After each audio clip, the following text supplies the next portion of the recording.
September is marked as the PCOS Awareness Month all over the world. So today, let's get to know some more interesting things around PCOS. So hello everyone, this is Dr. Anjali Kumar once again bringing greetings from Maitri. Maitri is a space where we talk anything and everything about women's health. We talk about periods, contraception, safe sex, vaginal health, PCOS, pregnancy, menopause, breast health, and a lot more. So stay tuned, there's a lot for every woman out here. And if you find today's information useful, please do not forget to like, share, and subscribe to Maitri. So today we will talk about something very interesting. Something which may appear like a cosmetic matter, but actually is very serious and has long-term health consequences, including PCOS. So we are talking about belly fat, also called the visceral fat. So what is visceral fat, and is it any different from the fat anywhere else in the body? So some of your fat is right under your skin. It is called subcutaneous fat. Now this is the fat which is visible and you can feel this. While there is fat which is deeper inside around your heart, lungs, intestines, liver and other organs. So the function of this fat is to provide cushioning around your organs. Now this is known as visceral fat or the hidden fat. You can't feel it, you can't even see it. Surprise! Do you know even thin people can be fat inside? Everyone has some belly fat, even thin people, even people who have flat abs. In fact, you may have a pretty flat tummy and still have visceral fat. Now that's sometimes known as TOFI, thin outside, fat inside. And this is actually one of the reasons for the lean PCOS. So what causes excessive visceral fat? So the fat which gets stored when you consume too many calories and have too little physical activity. It's actually easy maths. But some people tend to store fat around their belly rather than on their hips because of their genes. In women, getting older can change where the body stores fat, especially after menopause. Women's muscle mass gets less and their fat increases.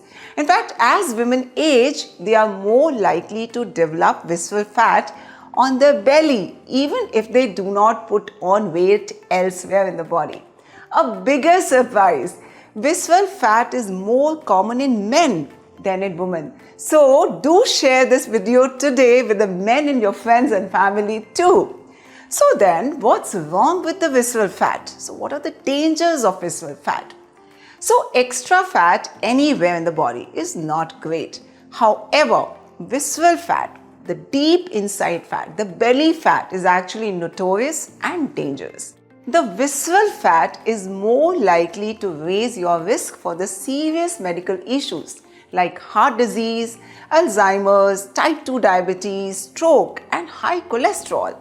Second, visceral fat makes some of the proteins and inflammatory substances which can inflame your body tissues and organs and narrow your blood vessels, increasing the risk of blood pressure in your body. So how do you know how much visceral fat do you have? How to measure the visceral fat? Number one is the body shape. We all have heard about the pear-shaped or the apple-shaped body. So visceral fat actually makes the belly stick out and gives a person an apple shape even if the person is thin. So today, look into the mirror. If you are an apple, which means a bigger trunk and slimmer legs, it means more visceral fat. This body shape is more common actually amongst men. Women are more likely to be pears with bigger hips and thighs. Research shows that upper body fat, this fat, is more dangerous to your health, which might be one reason why women usually live longer than the men. So second, you can measure your waist. So it's as simple as that. Get a measuring tape, wrap it around the waist at your belly button and check your girth. Do it while you're standing up. Make sure that the tape measure is level. It's not too tight. It's just snug in.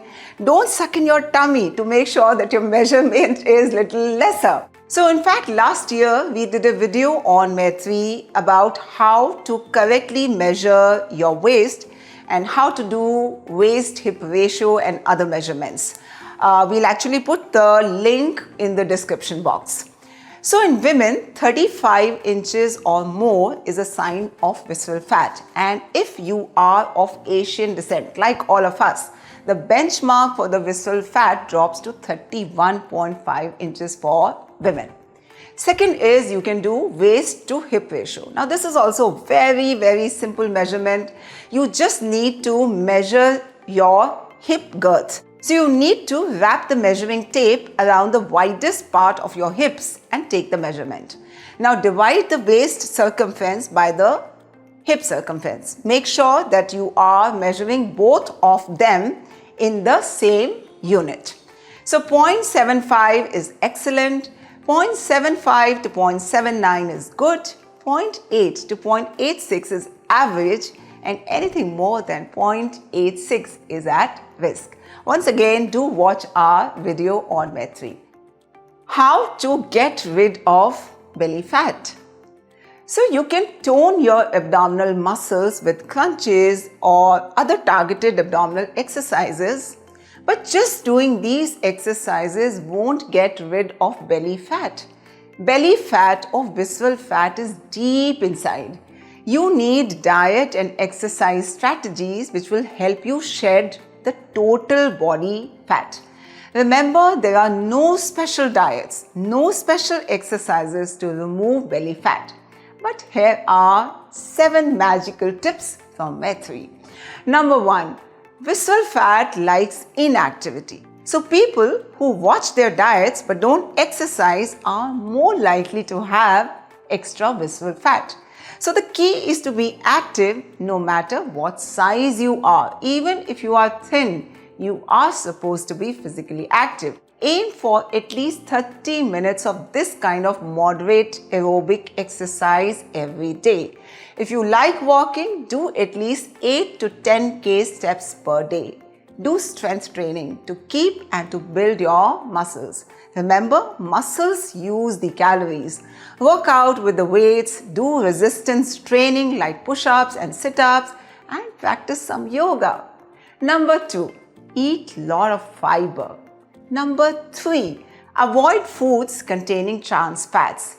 Deep fried food, processed food, sodas, candies, processed baked foods, other foods which are sweetened with fructose. So read the labels and avoid ingredients like partially hydrogenated oils or high fructose corn syrup. This is known as HFCS.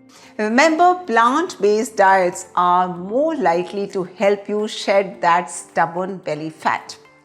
Number 4, excessive alcohol intake has been associated with increased belly fat. So if you need to reduce your waistline, consider drinking alcohol in moderation or abstain completely. Number 5, stress can make you gain belly fat by triggering the adrenal glands to produce cortisol, which is also known as stress hormone. Now the research says that the high cortisol levels increase appetite and drive abdominal fat storage. What's more, women who already have a large waist tend to produce more cortisol in response to stress. So increased cortisol further adds to the fat gain around the middle part of the body. Number 6, avoid sugar. We already know this. Sugar is present in jaggery and honey too. They may be more natural than the refined sugar but contain the same calories, so use them sparingly too. Number 7, actually the most important, get plenty of sleep. How beautiful it is that by sleeping you can shed your fat.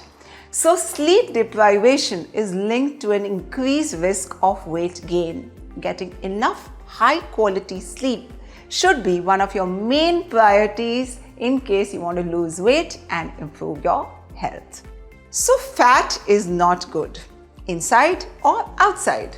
Remember, thin people also may store lots of visceral fat inside. So go and measure yourself today and see if you fall in the red zone, and then take the corrective actions to prevent many health complications later, including PCOS. So today, like always, if you found today's information useful and interesting, do not forget to like, share and subscribe to Maitri, and I will see you soon.